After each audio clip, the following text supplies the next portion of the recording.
ما خاب سيدي من تمسك بكم أمنا من لجأ إليكم يا ليتنا كنا معكم سيدي فنفوز فوزا عظيما. La tansa yatimatu muslimin, jangan pernah kita lupakan yatimah muslim Hamidah binti Muslim. La tansa yatimata muslimin hina masahal Husain bi ra'siha, ketika Al-Husain mengusap-usap kepala Hamidah. Hamidah merasa ini adalah tanda ketika seorang anak diusap-usap kepalanya, maka ini adalah tanda tentang dia telah menjadi yatimah. Hina masahal Husain bi ra'siha fabakat wa sahat. Lalu Hamidah binti Muslim yang masih belia itu, yang masih anak-anak itu menangis lalu berteriak, Ya ammi ya Husain, wahai pamanku, wahai Husain, ayahku telah tiada, maka maukah engkau menjadi ayahku, wahai Al-Husain? Lalu Al-Husain menjawab, wahai Hamidah, engkau adalah putriku, wahai Hamidah. Engkau adalah putriku, wahai Hamidah. Lalu kemudian Hamidah menangis, wahai Aba Abdullah, aku tidak ingin menjadi yatim untuk kedua kalinya, wahai Aba Abdullah. Sekarang aku ditinggal oleh ayahku Muslim. Aku takut engkau nanti akan meninggalkanku di Karbala. Inna lillahi wa inna ilaihi raji'un. Wala hawla wala quwwata illa billahil aliyyil azim. Ayuhal ikhwah, Assalamualaikum warahmatullahi wabarakatuh.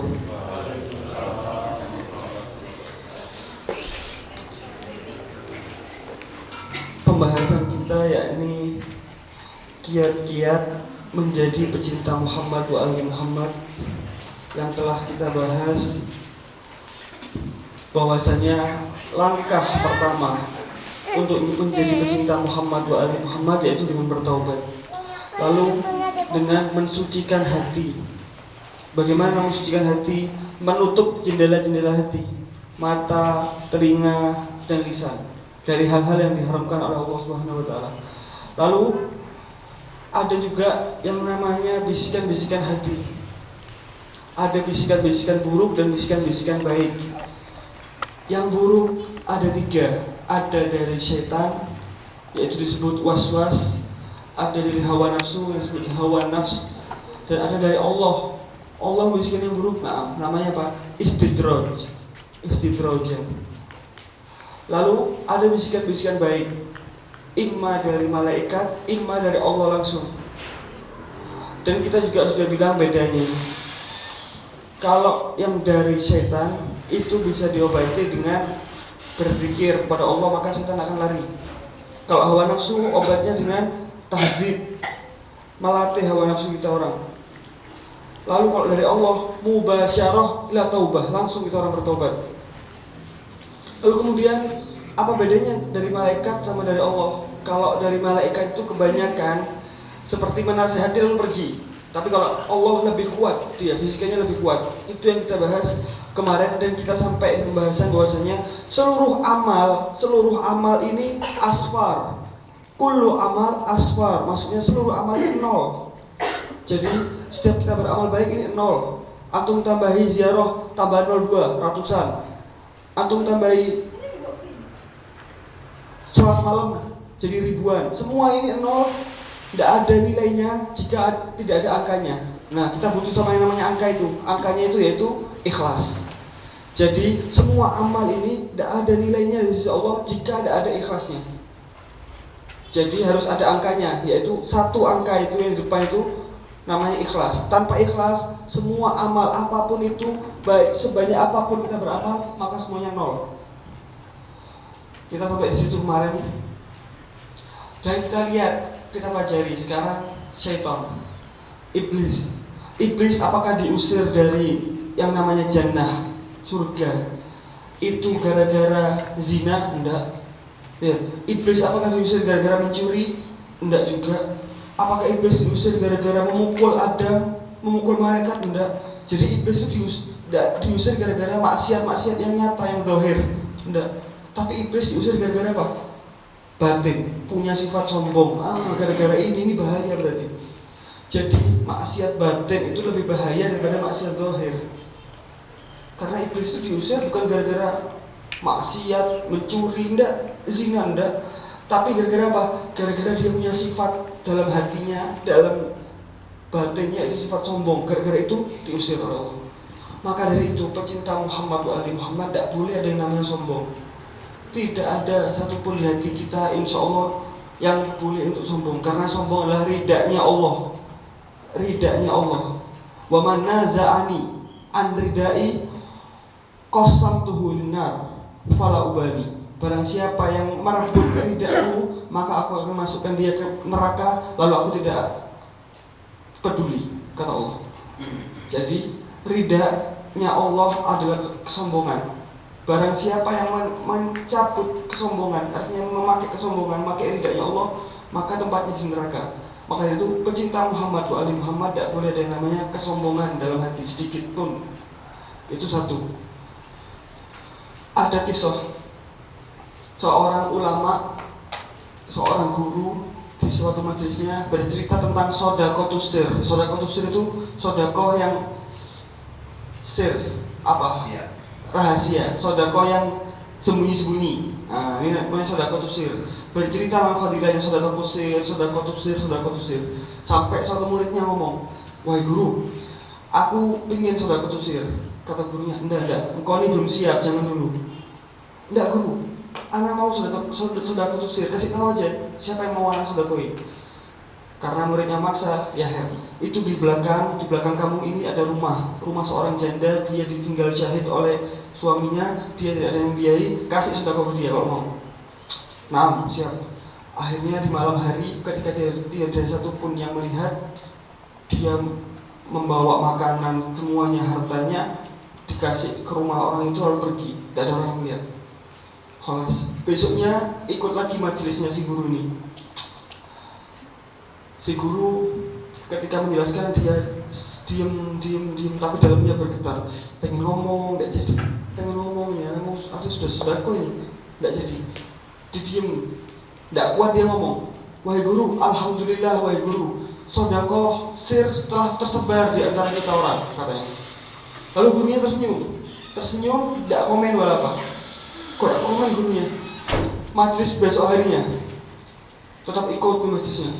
Sudah tidak kuat ini kegetaran dalam hatinya, ngomong, wahai guru, karena murid-muridmu ini adalah pengusaha, wahai guru, biar mereka mengikutiku, wahai guru, aku sudah melakukan sodako sir. Wah, batal jadinya. Kata gurunya, nah kan, bukankah aku bilang sama kau ini belum siap untuk sodako sir gitu. Tidak kuat dari dalam dirinya itu pengen ngomong kalau dia ini sudah sodako. Wah, ini bahaya nih. Ini artinya masih belum ada rasa ikhlas dalam dirinya. Bukankah Uwais Al-Qarni ini adalah sahabat Amirul Mukminin, syahid bersama Amirul Mukminin di Siffin, di perang Siffin, perang bersama Muawiyah, melawan Muawiyah. Uwais Al-Qarni bersama Amirul Mukminin dan syahid di sana. Apa yang dilakukan Uwais ini? Uwais ini setiap harinya memberi makan orang-orang fakir dengan makanan yang baik. Dia bekerja lalu memberi makan orang-orang fakir dengan hasil kerjanya. Akan tapi buat dirinya sendiri apa? Dia mengambil di mazbalah. Mazbalah ini apa? Sisa-sisa manusia. Makan-makan orang tuh dia ambil di tong sampah. Diambil di sana. Kefan tuh. Apa nih maksudnya? Bukan masalah itu tidak baik bagi tubuh manusia, tidak. Dia ingin menghilangkan yang namanya kesombongan dalam hatinya. Sehingga ketika suatu saat di tong sampah itu dia melihat anjing juga mengais-ngais sisa makanan. Kata dia kepada anjing, ya hadza, wahai anjing, kau jangan menggangguku, aku tidak akan mengganggumu. Kata Uwais, aku mencari bagianku, kau carilah bagianmu. Ngomongnya sama siapa? Sama Kalb, anjing. Wahai ya hadza, katanya, jika seandainya nanti aku masuk surga, maka aku lebih baik darimu. Akan tapi jika seandainya aku jatuh dari siratal mustaqim dan masuk neraka, maka aku lebih buruk darimu. Artinya tidak ada sombong sama sekali. Dia pengen menghancurkan yang namanya sombong dari dirinya. Itu yang dimaksud. Kita orang ini apa caranya menghancurkan kesombongan ini? Suatu ketika Rasulullah Shallallahu Alaihi Wasallam selalu memberikan makan ke orang tua buta yang selalu menghina-hina Muhammad. Dia dapat cerita, dia dihina Muhammad begini, Muhammad kafir, tidak ada, aku masih percaya sama Tuhan Lat wal Uzza. Menghina-hina Muhammad setiap harinya. Lalu suatu ketika Rasulullah sudah meninggal, Amirul Mukminin menggantikan Rasulullah untuk memberikan makan soda kosir tadi, untuk memberi makan orang-orang fakir tadi, termasuk orang tua yang selalu menghina tadi. Ketika Imam Ali memberikan makan, menyuapkan makanannya, lalu diraba oleh orang tua tadi. Wahai hadza, kemana orang yang biasa memberikanku makan, katanya. Lalu Imam Ali diam. Sungguh dia biasanya tidak seperti ini, cara dia memberi makan tidak seperti ini. Dia lebih lembut darimu. Dia itu melembutkan makanannya dulu di mulutnya, kemudian baru disuapkan kepadaku. Siapakah? Kemana mereka? Kemana dia yang selalu memberi makan aku? Kata orang tua buta ini. Kata Amirul Mukminin, wahai hadza, ketahuilah dia sudah meninggal. Oh, dan ini selalu melaknat Nabi nih. Oh, innalillahi wa inna ilaihi. Alhasil, oh sungguh menangis ini. Ketahuilah siapa orang yang selalu memberimu makan ini, dia adalah Muhammad ibn Abdullah. Tambah menangis, ya innalillahi wa inna ilaihi raji'un. Ternyata selama ini yang memberi aku makan nih orang yang selalu aku hina. Lalu kemudian dia ketika itu bersyahadat, asyhadu an la ilaha illallah wa asyhadu anna Muhammadar Rasulullah. Lihat, Islam masuk gara-gara apa? Bukan gara-gara paksaan, gara-gara akhlak. Gara-gara Rasulullah ingin menghilangkan kesombongannya. Nabi kita Rasulullah apa yang dilakukan? Ketika masuk ke hujrahnya, dia melihat kucing dan tampak di kucing ini ingin minum, haus kucing ini. Lalu apa yang dilakukan? Mendekatkan inaknya ke kucing itu sehingga kucing itu bisa minum. Lalu kemudian beliau Rasulullah SAW meminum dari air itu bekasnya kucing. Kita orang yang sama-sama manusia tidak pernah ini. Kata Rasulullah, ini untuk apa? Menghilangkan rasa kesombongan. Kita ini sama-sama makhluk. Nah, pecinta Muhammad wa ali Muhammad tidak ada yang namanya sombong dalam hatinya. Lepaskan kesombongan itu. Kita orang ini mau sombong dari apa sih? Contohnya gini, Ustaz, anak ini mau sombong soalnya anak ini lebih banyak ibadahnya daripada orang yang lain. Oh, lihat, setan itu 6.000 tahun ibadah, tapi yang gara-gara sombong. Begitu juga kita bisa kita orang nyombongkan ibadah. Toyib bukan ibadah. Anak menyombongkan ini aja. Anak sombong gara-gara punya kedudukan. Hati-hati. Punya kedudukan sombong. Hati-hati, orang yang lebih besar tanggung jawabnya, maka akan lebih banyak pertanyaannya kalau dihisab, lebih panjang hisabnya. Ya wis, kalau gitu anak sombong karena anak lebih berilmu dari mereka. Hati-hati juga. Wailun li alimin, celaka bagi orang yang alim tidak beramal, dan 1000 kali celaka bagi orang yang jahil. 1 kali celaka bagi orang yang jahil tapi tidak belajar, dan 1000 kali celaka bagi orang yang berilmu tapi tidak mengamalkan, kata Rasulullah. Jadi tanggung jawabnya lebih besar orang alim ini. Ya hartoib, anak lebih punya harta daripada mereka. Ini lebih menggelikan lagi, ini lebih bikin kita orang ketawa lagi. Kenapa? Apa yang antum sombongkan ini? Harta yang menjijikkan itu kita orang sombongkan. Harta yang sedikit itu, kata Allah, yang halalnya hisab, wa haramnya iqab. Halalnya itu akan dihisab, haramnya, apalagi haramnya akan disiksa tuh. Terus itu mau kita sombongkan gara-gara banyak harta? Na'udzubillah min dzalik. Tidak ada yang kita sombongkan. Suatu ketika Amir Mukminin berkata, "Ajibtu lil mutakabbir." Aku ini heran sama orang yang sombong ini, kata Amir Mukminin. Kenapa? Tuntinuhu arqah, tuharrikuhul baqah, wa taqtuluhu syaqqah. Kata Amir Mukminin, aku heran sama orang yang sombong ini. Apa yang disombongin? Dia berkeringat sedikit sudah membuat dia bau, badannya bau. Satu, tuntinuhu arqah, tuharrikuhul baqah. Baqah itu adalah serangga yang lebih kecil dari nyamuk. Itu menempel di tubuhnya, dia sudah tidak bisa tidur. Serangga kecil yang lebih kecil dari nyamuk tidak bisa tidur dia. Kok kayak kutu, tidak bisa tidur dia. Terus syaqqah itu adalah biji. Keselak biji sudah membuat dia mati. Terus apa yang mau disombongkan sama manusia ini? Apa yang mau kita orang sombongkan? Suatu saat ada orang mau lewat, orang tua mau lewat di jalan umum, tiba-tiba ada rombongan raja. Minggir semua, rombongan raja mau lewat. Orang tua ini sudah capek-capek dari safar, tidak mau minggir sudah dia. Tidak mau minggir. Loh, wahai orang tua, ini rombongan raja loh yang mau lewat. Hatta rombongan raja, kata orang tua ini. Ya wis, terserah engkau, anak tidak tahu loh ya akibatnya. Ya terserah, katanya. Sampai dia tiba-tiba rajanya langsung melihat ada orang yang masih berjalan. Katanya, loh ini siapa ini kok tidak mau minggir, katanya. Tidak tahu, dia sudah tak ingatkan wahai raja, tapi dia tidak mau minggir. Turun rajanya. Wahai orang tua, tidak tahukah engkau siapa ini aku, katanya. Kata orang tua ini, wallahi aku kenal sama engkau. Aku ini paling kenal sama engkau. Siapa aku? Lihat, orang tua ini memakai kalamnya Amirul Mukminin. Bukankah engkau awaluka jifah, awaluka nutfah, wa akhiruka jifah, wa baina tahmilu qadharah. Bukankah engkau yang awalnya adalah nutfah, mani, benda yang najis, dan engkau yang akhirnya akan menjadi jifah, bangkai. Dan engkau ini selama hidup membawa qadharah, membawa kotoran di perutmu. Jadi kalamnya Amirul Mukminin. Lalu tertunduk raja ini. Soh, katanya. Lalu kemudian dimuliakanlah orang tua ini, diberikan harta-harta yang lain. Intinya, seorang pecinta Muhammad wa ali Muhammad tidak boleh ada sombong setitik pun. Kita orang sombong ini tidak mayanfa. Sombong ini tidaknya Allah. Satu. Kedua, sifat yang tidak boleh kepada pecinta Muhammad wa ali Muhammad adalah riya.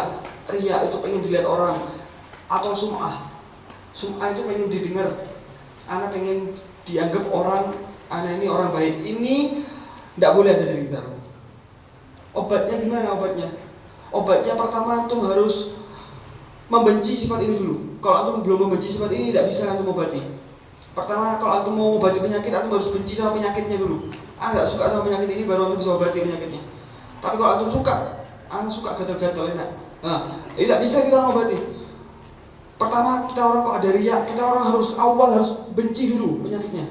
Benci dulu sama orang riya itu. Gimana sih menjijikkannya orang riya itu? Dia tuh pengen dilihat orang.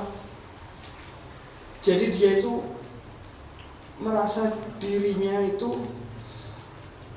pengen dilihat sama manusia. Nah, ini tidak boleh sama kita orang.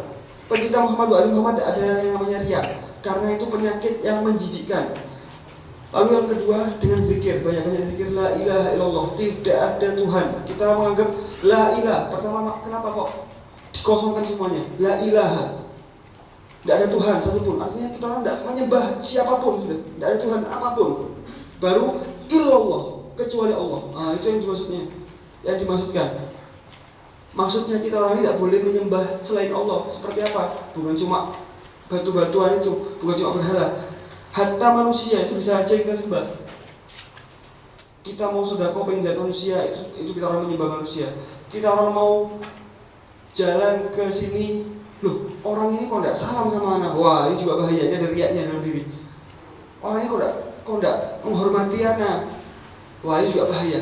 Ini namanya riya dan sombong. Ini harus kita orang tidak adakan dalam diri kita orang. Karena kita orang pecinta. Kita mengakui orang pecinta Muhammad wa ali Muhammad. Tidak ada pecinta Muhammad wa ali Muhammad yang riya. Ketiga, hasud. Hasud ini bahaya. Hasud ini adalah sifat kayak begini. Ana pengen fulan kehilangan nikmatnya. Ini namanya hasud. Ana pengen fulan ini kehilangan nikmat dari dia. Ini namanya hasud. Ini bahaya. Karena apa? orang yang hasud ini seakan-akan dia akan melawan Tuhan. Kok bisa? Iya, seakan-akan dia tidak percaya sama Tuhan. Ya Allah, kenapa kau beri nikmat ke dia, kenapa tidak ke aku? Padahal Allah lebih tahu. Hasud ini seperti kayak gitu. Kita orang seakan-akan melawan Tuhan di sini. Jadi tidak ada lagi dari kita orang pecinta Muhammad wa ali Muhammad yang hasud. Hasud ini pengen apa tadi? Pengen nikmat dari orang lain itu hilang. Nah, ini bahaya. Orang yang punya sifat kayak gini bahaya. Hidupnya tidak bakal enak. Hidupnya tidak bakal enak. Contohnya Rasulullah Shallallahu Alaihi Wasallam bersabda, ini adalah ikhwan, ini adalah kalimat Rasulullah yang sudah disabdakan, nasihatnya Rasulullah. Isma'u, dengarkanlah. Apa kata Rasulullah? Lihat dalam urusan dunia, lihat orang yang di bawahmu. Dalam urusan dunia, lihatlah orang yang di bawahmu. Tapi dalam urusan akhirat, lihat orang yang di atasmu. Kita orang sekarang kebalik, jadi hasud semua. Kalau urusan dunia kita orang lihat yang lebih kaya dari kita orang, sehingga kita orang, waduh kok tidak aneh dapat itu ya, kok tidak aneh, ini kan bahaya. Kalau urusan dunia kita orang kebalik, kita lihat orang yang lebih tinggi dari kita, lebih atas dari kita orang. Waduh dia kok beli ini ya, kok aneh tidak bisa ya, wah ini bahaya. Kalau urusan akhirat kita orang melihat yang lebih bawah dari kita orang, kebalik. Loh kenapa antum tidak sholat sunnah? Loh jangan ngiskal anak dong, dia loh lihat bulan itu sholatnya aja bolong-bolong, ngeliat yang lebih bawah. Harusnya tuh balik. Harusnya kata Rasulullah itu kalau urusan dunia lihat yang lebih bawah. Artinya urusan dunia kita lihat ada nggak yang lebih bawah dari kita orang. Oh ternyata masih banyak yang nggak bisa makan. Syukuri kita orang, harus banyak-banyak bersyukur. Urusan akhirat harus lihat yang lebih atas biar kita orang semangat. Urusan akhirat ada nggak yang lebih banyak ibadahnya dari anak. Kita orang harus ngelihat orang-orang yang di atas kita orang. Itu namanya hasadul mukmin ghibthah. Ghibthah itu kayak gitu. Dia hasud sama orang yang lebih tinggi daripada dia, tapi tidak ingin kehilangan nikmat darinya. Jadi intinya pecinta Muhammad wa ali Muhammad tidak boleh di tiga ini. Yang pertama itu adalah sombong. Tidak ada pecinta Muhammad wa ali Muhammad sombong. Kedua, riya. Jangan sampai ada riya dalam diri kita orang. Ketiga yaitu hasud.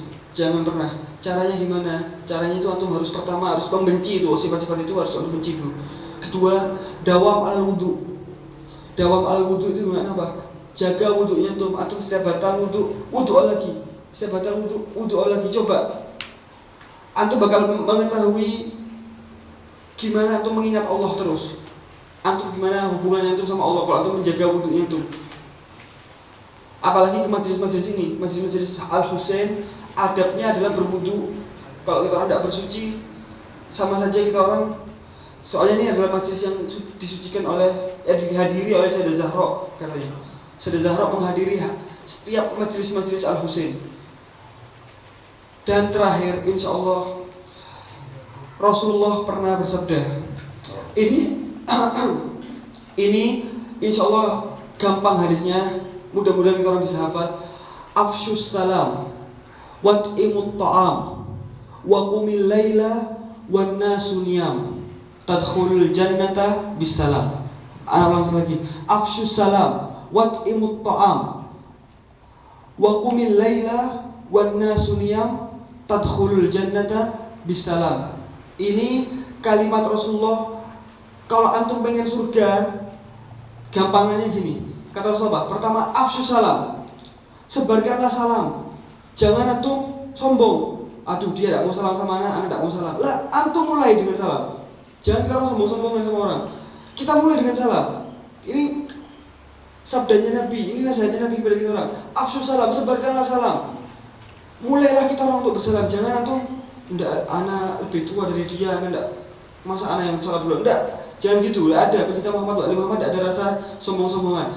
Afshus salam, mulailah salam. Terus buat imut ta'am, kasih makan sama orang-orang fakir. Kasih makan, sering-sering sedekah. Lalu apa? Qumil laila wan nasu niyam. Bangunlah di malam hari sedangkan manusia dalam keadaan tertidur semua. Yaitu bermunajat kepada Allah di malam hari Sedangkan manusia semua tidur. Apa akhirnya? Tadkhulul jannata bisalam. Kau akan masuki surga dengan selamat. Cuma 3, gampangannya 3. Jadi tidak perlu untuk banyak-banyak ibadah, banyak-banyak sholat lah. Bukan itu. Urusannya ternyata di batin. Ternyata amal soleh semuanya itu 0. Urusannya cuma di batin, ikhlas. Jadi kita orang ini, ayo umat ini sudah mulai keras, mulai masing-masing. Ada orang tetangganya kelaparan, dianya tidak ada urusan. Ini apakah boleh, tidak boleh ini? Laisa minna, kata Rasulullah, bukan dari kami. Orang yang ibadah tapi tetangganya kelaparan, banyak ini terjadi. Ada orang bisa dibilang setiap umroh dia berangkat umroh, tapi tetangganya masih kelaparan. Ini ada, kan kasihan. Umat Islam ini membutuhkan orang-orang yang peduli. Ayo kita orang sama-sama bangkitkan kita orang untuk pedulinya.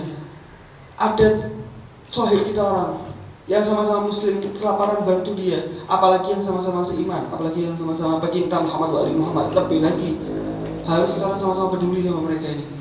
Karena kita orang kalau saling pecah belah tidak bakal jadi satu kesatuan. Kayak beting itu apa namanya, sapu lidi itu kalau satu tidak bisa dibuat bersihkan, tapi kalau banyak baru untuk bisa buat bersihkan. Begitu juga kita orang kalau cuma satu tidak bisa kita orang bersatu, tidak punya kekuatan kita orang. Tapi kalau kita orang bersatu membentuk satu kesatuan, itu sebesar apapun ujian, insya Allah kita orang bisa. Kalau kita orang bareng-bareng ngademinya, itu dia.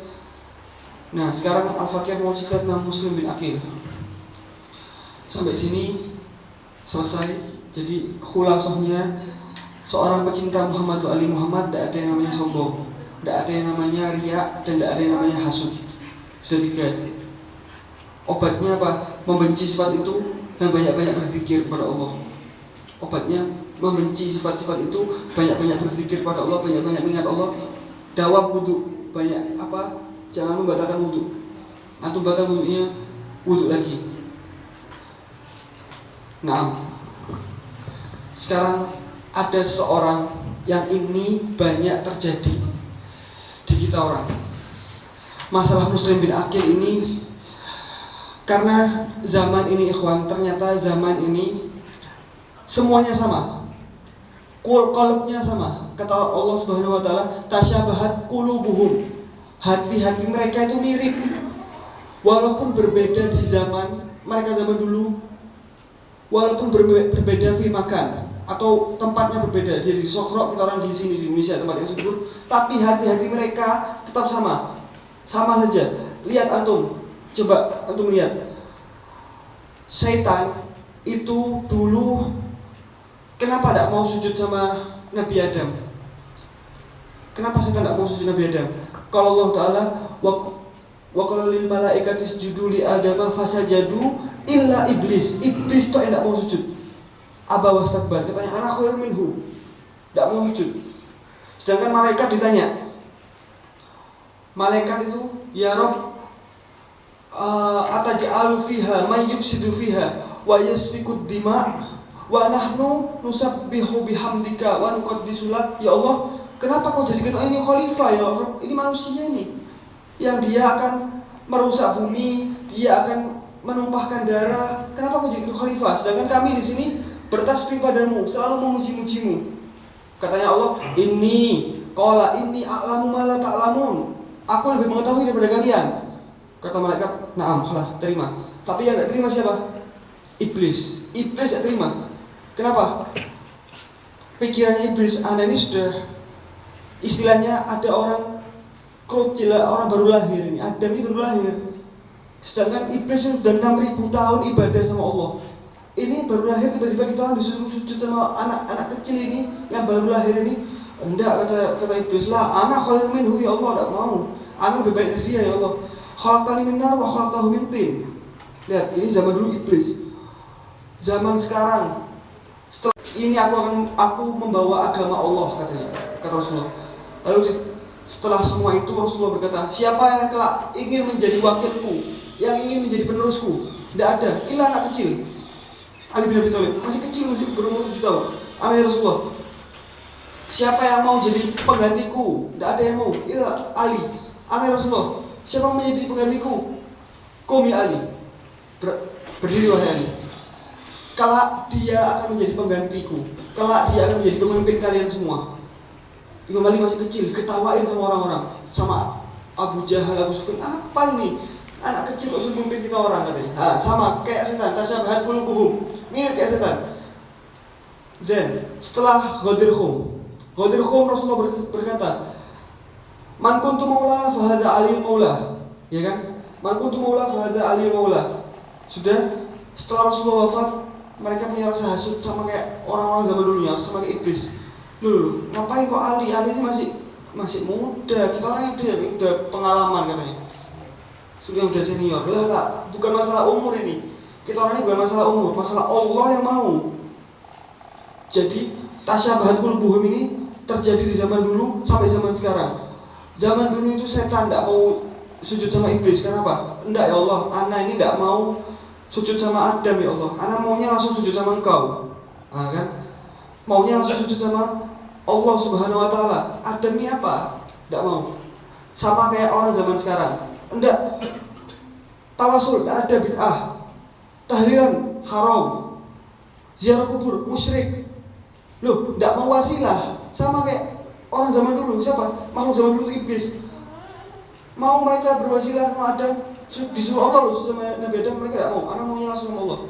Orang zaman sekarang enggak, itu semua musyrik. Kita orang maunya langsung sama Allah Subhanahu wa taala. Khoyal kita orang ini. Artinya kita orang ini kayak PLTU. Tiba-tiba antum salurkan langsung ke lampu yang satu ini, meledak, enggak bisa itu orang. Harus ada pemancar-pemancarnya. Begitu juga kita orang tidak bisa langsung sama Allah, harus ada wasilah-wasilahnya. Maka itu wasilah-wasilah itu apa? Yang diizinkan oleh Allah. Apa aja wasilah-wasilah yang diizinkan oleh Allah dalam Al-Quran? Wasilah-wasilah yang diizinkan apa? Bismillahirrahmanirrahim. Ista'inu bis-sabri was-shalah. 1. Kesabaran dan salat. Antum minta tolong sama sabar. 2. Salat. Apalagi kita orang minta sebenarnya apa? Ihdina siratal mustaqim ya Allah. Minta tunjukkan aku jalan yang lurus ya Allah. Apa?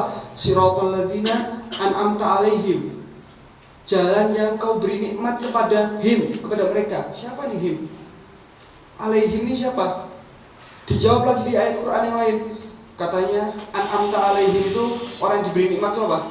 Ketika al-yauma akmaltu lakum dinakum wa atmamtu alaikum nikmati.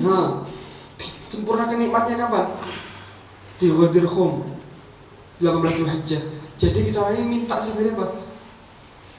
Berilah aku jalan-jalannya Ali bin Abi Thalib ya Allah. Berilah aku jalan wilayah kepada Ali bin Abi Thalib. Itu yang kita minta setiap hari. Alladzina an'amta alaihim ghairil maghdubi alaihim waladdallin. Itu satu. Kemudian banyak sekali yang isyarat-isyarat Quran yang kita orang sampai kebingungan. Antum lihat dalam Al-Quran, Bismillahirrahmanirrahim, suratul Maidah. Bismillahirrahmanirrahim.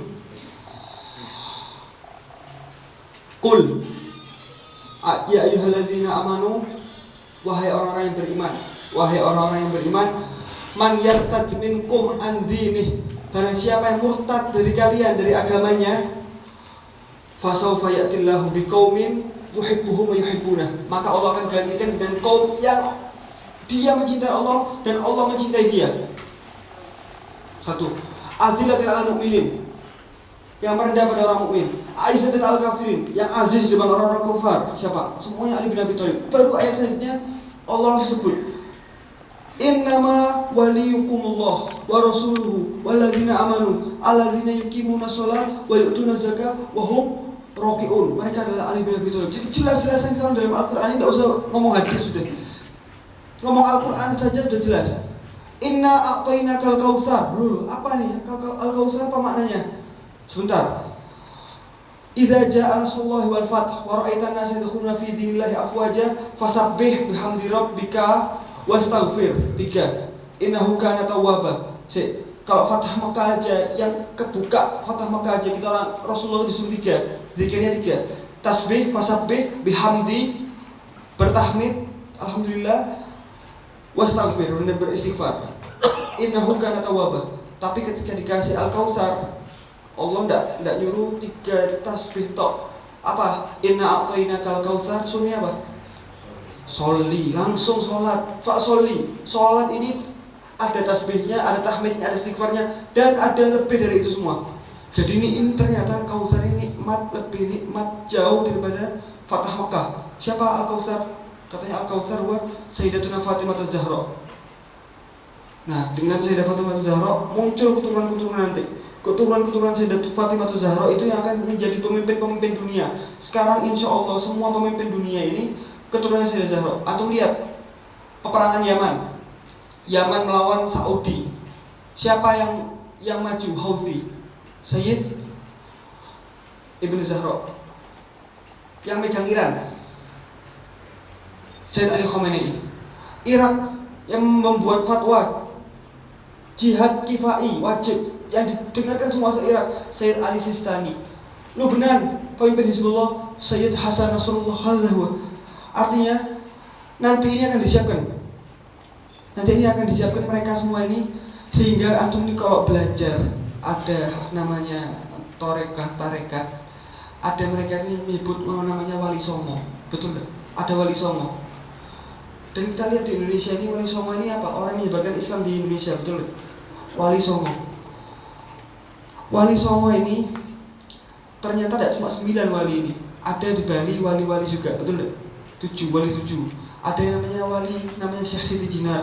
Ternyata wali ini tidak cuma 9 di Indonesia menyebarkan Islam. Lalu kenapa kok terkenalnya itu disebut wali songo? Lah maksudnya katanya bukan wali songo, dimaksud wali tis'ah, wali yutasik katanya. Wali ke-9. Maksudnya itu bukan wali songo, itu wali yang 9 orang, enggak. Wali ke-9. Maksudnya apa? Ke-9 dari Ashabul Kisah. Ashabul Kisah ini Imam Husain meninggal syahid terbakar di Karbala. Setelah itu keturunan ke-9-nya itu yang akan menjadi penyelamat akhir zaman kita. Siapa kita itu dulu? Setelah Imam Husain, Ali Zainal Abidin 1, Imam Muhammad Al-Baqir, Imam Ja'far Shadiq, Imam Musa Al-Kazim, Imam Ali Ar-Ridha, Imam Muhammad Al-Jawad, Imam Ali Al-Hadi, Imam Hasan Al-Askari, wa ke-9 Imam Sahib Zaman Al-Mahdi Ajlallahu Ta'ala Farujahu Syarif. Dengan segala macam mereka tuh mencoba menyebarkan Islam dengan nama-nama kayak gini. Disebutkan bubur syura namanya, di antara bubur syura untuk apa? Semuanya itu kebanyakan ke Ahlul Bait. Semuanya kebanyakan ke Ahlul Bait. Jadi masalah ini kalau kita orang dalami benar-benar, antum bakal melihat banyak loh ternyata banyak miripnya. Ternyata banyak miripnya sama ajaran kita orang di Ahlul Bait. Jadi kita orang ini sama-sama menunggu namanya kedatangan Imam Zaman. Menunggu kedatangan Imam Zaman. Tidak bisa nih kita orang menunggu dengan enak-enakan paham. Menunggu, insya Allah, anak menunggu, ya harus menunggu. Itu tidak boleh. Bukan begitu. Menunggu itu bukan cuma itu. Menunggu itu bukan cuma menunggu tanda-tanda. Oh ini bulannya ini di sini, berarti ini tandanya Imam Zaman mau hadir. Tidak, bukan gitu. Tanda-tanda, oh datang Sufyan ini berarti Imam Zaman mau hadir. Tidak, bukan itu. Itu tidak penting semua itu.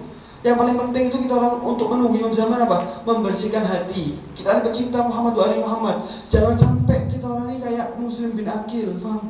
Kita orang Muslim bin Aqil ini ceritanya. Muslim bin Aqil ini dipanggil Imam Husain itu oleh orang-orang Kufah. Wahai Imam Husain, ta'al kemari, ratusan ribuan surat sampai Imam Husain untuk menyuruh memerintahkan agar Al Husain pergi ke Kufah. Kami siap membantu, kami siap menjadi penolongmu, kami adalah syiahmu. Ini orang-orang Kufah. Naam, kata Imam Husain, aku kasih utusanku, namanya Muslim bin Aqil. Disuruh berangkat Muslim bin Aqil. Kholas.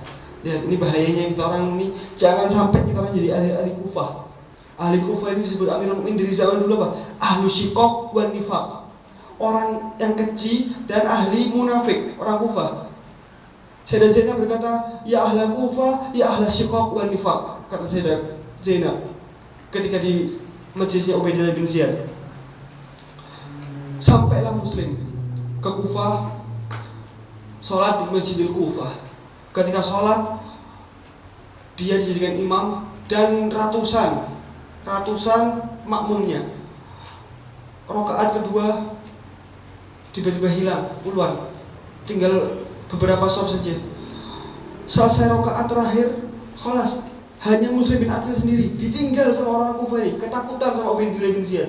Ubaidillah bin Ziyad ngomong apa? Barang siapa yang menolong Muslim maka aku akan gantung dia. Barang siapa yang membantu Muslim bin Aqil, aku akan gantung dia. Barang siapa yang memberitahukan Muslim bin Aqil, aku akan memberikan hadiah kepada dia. Lihat, benar-benar dicari Muslim bin Aqil ketika itu. Soal di Masjid Kufah, tidak ada orang, ditinggal.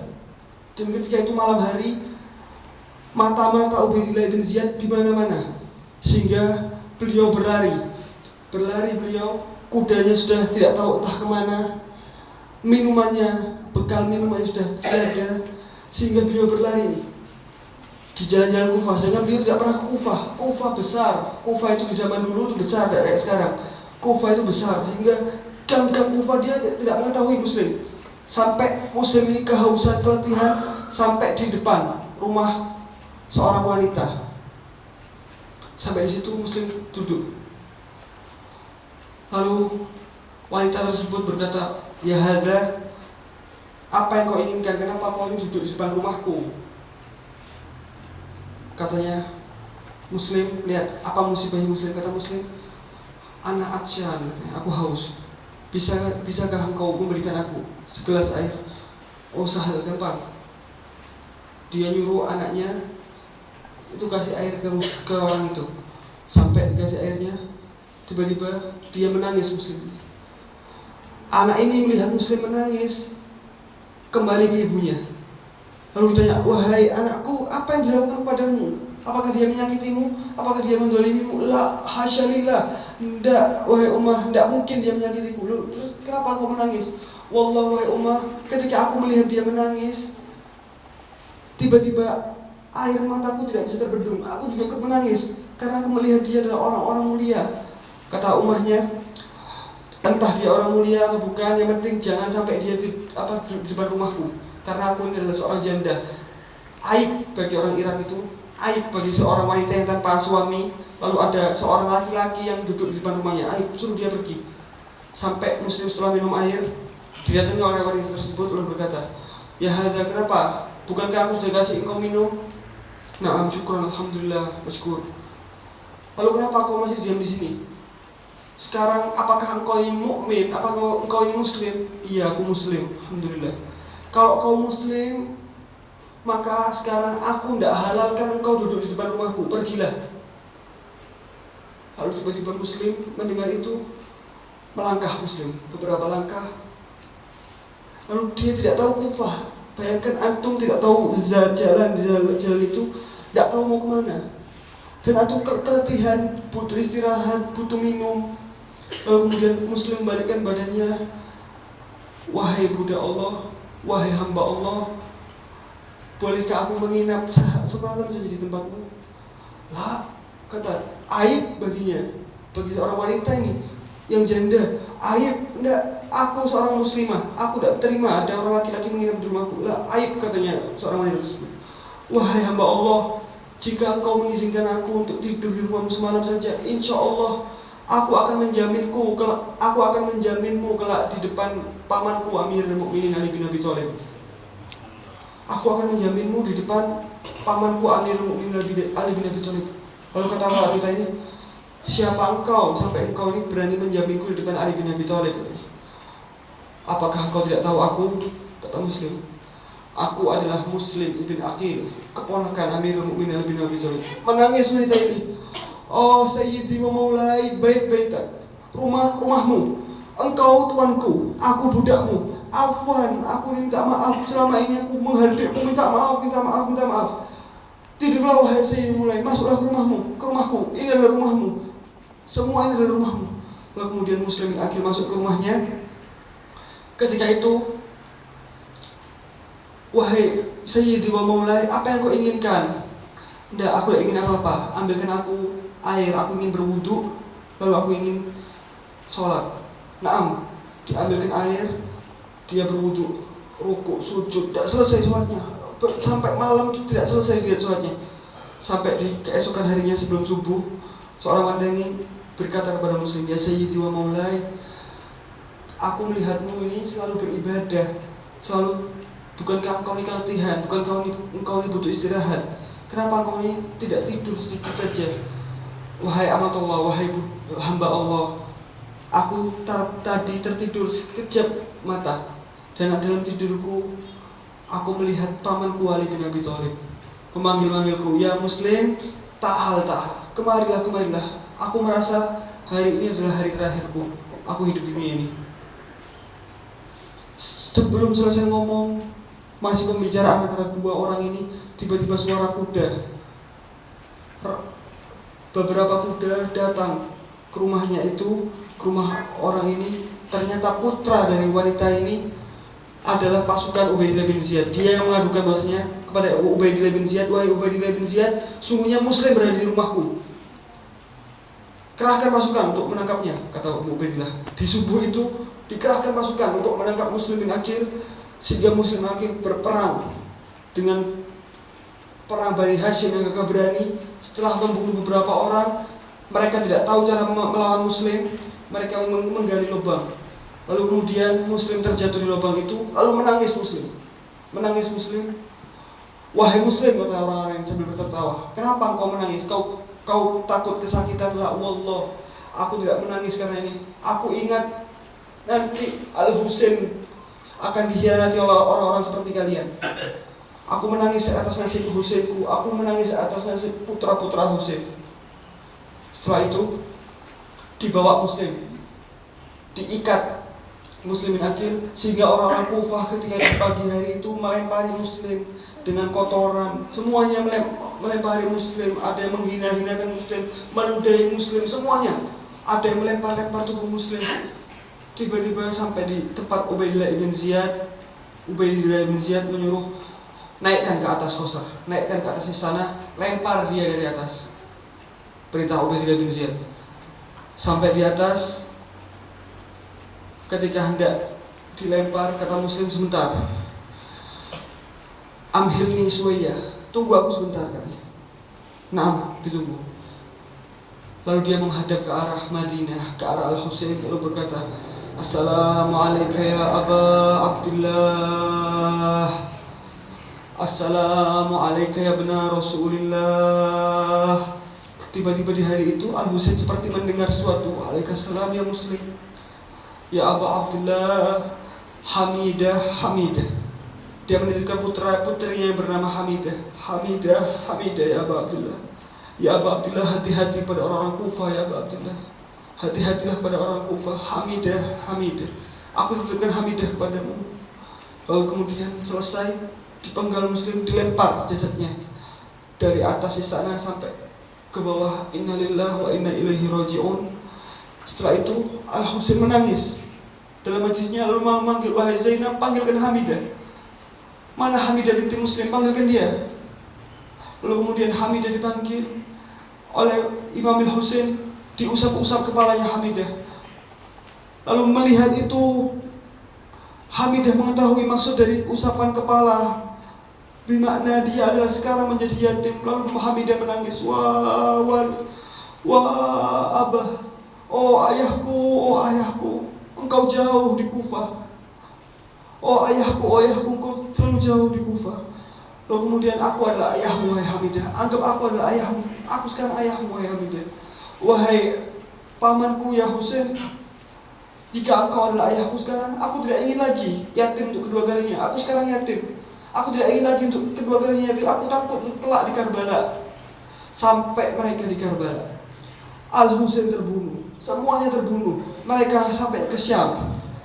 Lalu kembali lagi ke ziarah Arba'in ke Karbala. Ketika itu semua menangisi, semua rindu pada kekasih-kekasihnya masing-masing. Sayyidah Lailah menziarahi putranya Aliul Akbar. Sayyidah Robab menziarahi putranya Qasim.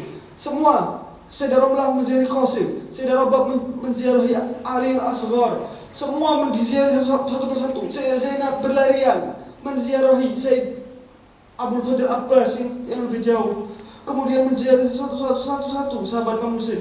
Satu-satu putra-putra Al-Husain diziarahi oleh Sayyidah Zainab, sampai beliau di kuburan Al-Husain menangis tiada henti, tidak mau dilepas dari kuburannya, menziarahi Al-Husain. Putri putri-putri yang masih kecil-kecil itu menziarahi abah-abahnya masing-masing.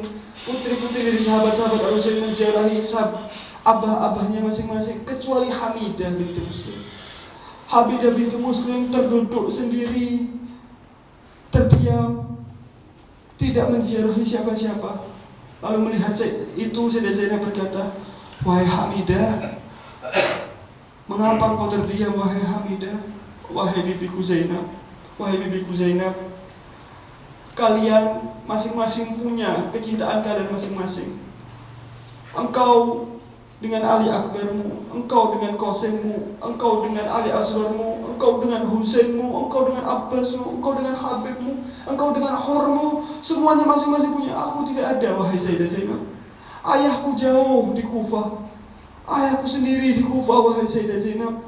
Kata Sayyidah Zainab, "Wahai Hamidah, ini adalah ayahmu, Al-Husain adalah ayahmu. Marilah kita sama-sama bersimpuh kepada Al-Husain. Inna lillah wa inna ilaihi raji'un, wa la hawla wa la quwwata illa billahil aliyyil azim. Allahumma bihaqqi Muslim bin Aqil, babil hawaij Muslim bin Aqil." Suatu ketika Syekh Quraisy, ahli sejarah di Najaf, ketika itu beliau punya penyakit jantung yang parah. Beliau ingin pergi ke Baghdad karena di Najaf, di rumah sakit di Najaf sudah tidak mampu, sehingga beliau harus dirujuk ke Baghdad. Di tengah perjalanan beliau melewati Kufah. Ketika itu beliau menziarahi Muslim bin Aqil, lalu berkata, "Wahai Muslim, ya babal hawaij, engkau adalah babul hawaij." Kata Syekh Ahmad Quraisy, "Aku tahu engkau pasti bisa menyembuhkan penyakitku. Wahai Muslim, aku sekarang menulis sejarah tentang Ahlul Bait, orang-orang yang kau cintai, Ahlul Bait, dan aku belum menyempurnakan. Wahai Muslim, jika kau menghendakiku untuk menyempurnakan kitabku ini, maka sembuhkanlah diriku. Jika kau menghendaki aku untuk menyempurnakan kitab sejarah tentang Ahlul Bait ini, sembuhkanlah diriku." Lalu kemudian sampai dia di rumah sakit, katanya dokter takjub, "Ini tidak ada apa-apa," katanya. "Ini tidak ada apa-apa. Maafi penyakit sama sekali," katanya. "Tidak ada penyakit sama sekali karena diberkati Muslim bin Aqil."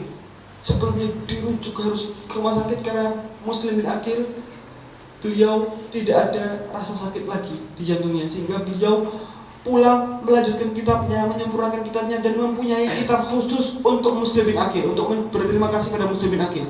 Sejarah tentang Muslim bin Aqil itu di Syekh Quraisy di Najaf, maka itu namanya Muslim adalah babul hawaij, pintu hajat-hajat. Malam hari ini adalah malamnya Muslim bin Aqil, malam kelima Syahrul Muharram adalah malamnya Muslim bin Aqil. Marilah kita sama-sama mengetok pintu Muslim bin Aqil. Ya Muslim bin Aqil, ya babal hawaij, kita semua memiliki hajat, wahai Muslim. Wahai Muslim, kita semua memiliki hajat, wahai Muslim. Ya babal hawaij, kami tahu engkau mendengar kami. Kami tahu, wahai Muslim, ceritakan Sayyidah Fatimah Zahra di bulan-bulan Muharram ini mendatangi setiap majelis-majelis putranya Al-Husain, lalu melihat ke wajah-wajah, melihat satu persatu wajah-wajah kita. Wahai Sayyidah Fatimah Zahra, jangan lupakan wajah kami, ya Sayyidah Zahra.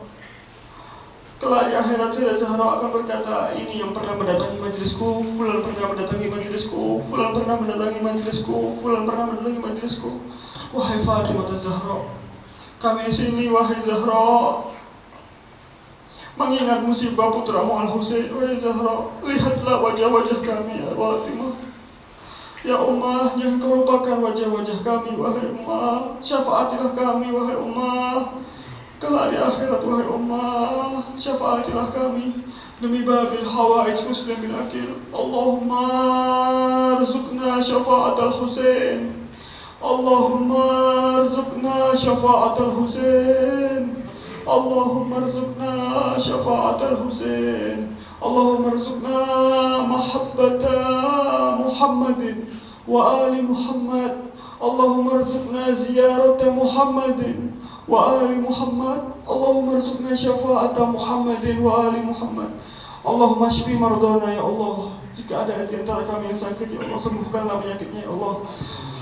Allah maqdi hawaijana ya Allah. Yang punya hajat ya Allah, kabulkanlah hajat-hajatnya ya Allah. Yang punya urusan, selesaikan urusan-urusannya ya Allah. Demi babil hawaij muslimin akil ya Rabb.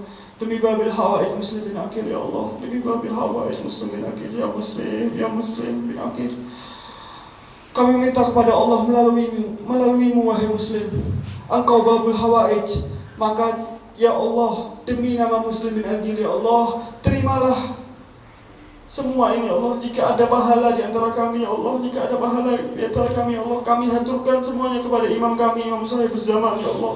Kami niatkan semua pahalanya kepada Imam Sahibuz Zaman ya Allah. Jika di antara kami ada yang bertaubat dari dosanya ya Allah, dan kau kabulkan taubatnya ya Allah, kabulkanlah semuanya ya Allah. Karena kami di sini bersama-sama ya Allah. Karena Husain yang mengumpulkan kami ya Allah. Husain yang menjadikan kami satu ya Allah. Ya Allah, jika ada yang kau ampuni salah satu di antara kami, ampunlah kita semua ya Allah. Kami semua pendosa ya Allah. Kami memohon ampun kepadamu ya Allah. Natubu ilaika ya Allah, natubu ilaika ya Allah. Allahumma ighfir dhunubana ya Allah. Allahumma ighfir dhunubana ya Allah. Allahumma ighfir dhunubana ya Allah. Ya Allah, hindarkanlah musuh-musuh kami ya Allah. Hindarkanlah kami dari kejahatan musuh-musuh kami ya Allah. Ya Allah, bantulah mereka yang di Palestina, bantulah mereka yang di Yaman, bantulah mereka yang di Irak ya Allah. Bantulah mereka semua ya Allah, menangkanlah mereka semua ya Allah, menangkanlah mereka semua ya Allah dari orang-orang yang zalim ya Rabbi haqqi Muhammad wa ali Muhammad. Allahumma kfina syarral asyraf, kaidal fujjar, tawariqal laili wan nahar, bi Muhammadin wa alihi al-athhar. Ala hadhihi niyyah wa kullu niyyatin salihah. Al-Fatihah wa qablaha salawat. Allahumma salli ala Muhammad wa ali Muhammad. Ala Nabi wa alihi salawat. Allahumma salli ala Muhammad wa ali Muhammad. Allahumma salli ala Muhammad wa ali Muhammad. Allahumma salli ala Muhammad wa ali Muhammad. Musibah Husain salam bundaku Fatimah atas semua musibah. Husain Mudi Nainawa. Salam bundaku Fatimah atas semua musibah. Husain Mudi Nainawa.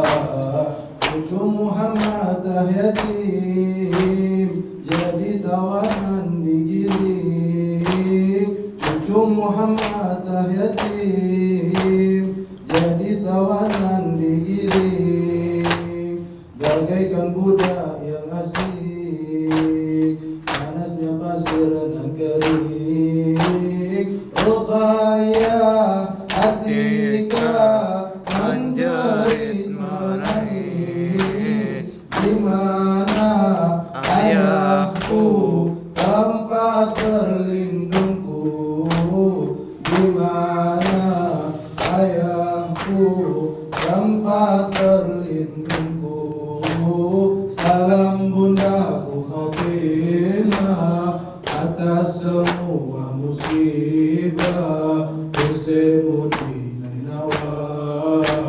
Salam bundaku Fatimah atas semua musibah. Husain Mudi Nainawa. Putri-putri Fatimah bingung tiada pembela. Putri-putri Fatimah bingung tiada pembela. Terasing dan terhina, ketakutan merana. Ruqayyah Atika menjerit menangis. Air pun tiada, rasa haus mencekik. Air pun tiada, rasa haus mencekik. Salam bundaku Fatimah atas semua musibah. Husain Mudi Nainawa. Salam bundaku Fatimah atas semua musibah. Husain Husainmu dinainawa, rumah Zainabmu dibakar, seluruh putrimu terdampar. Rumah Zainabmu dibakar, seluruh putrimu terdampar. Dicampuk rantai semakar, menahan hingga gemetar. Ruqayyah Atika menjerit menangis, di mana ayahku tempat berlindungku, di mana ayahku tempat berlindungku.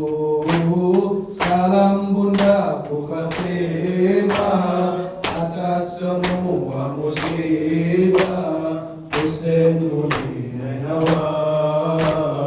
Salam bundaku Fatimah atas semua musibah, Husainmu dinainawa. Zainabmu saksi derita, Husainmu tanpa kepala. Zainabmu saksi derita, Husainmu tanpa kepala. Al-Abbas pun telah terluka, Al-Akbar pun tak bernyawa. Ruqayyah Atika menjerit menangis, Ruqayyah Atika menjerit menangis. Kepala siapakah yang berlumur darah? Kepala siapakah yang berlumur darah? Salam bundaku Fatimah atas semua musibah, Husainmu dinainawa. Salam bundaku Fatimah atas semua musibah, Husainmu dinainawa. Salam bundaku Fatimah atas semua musibah.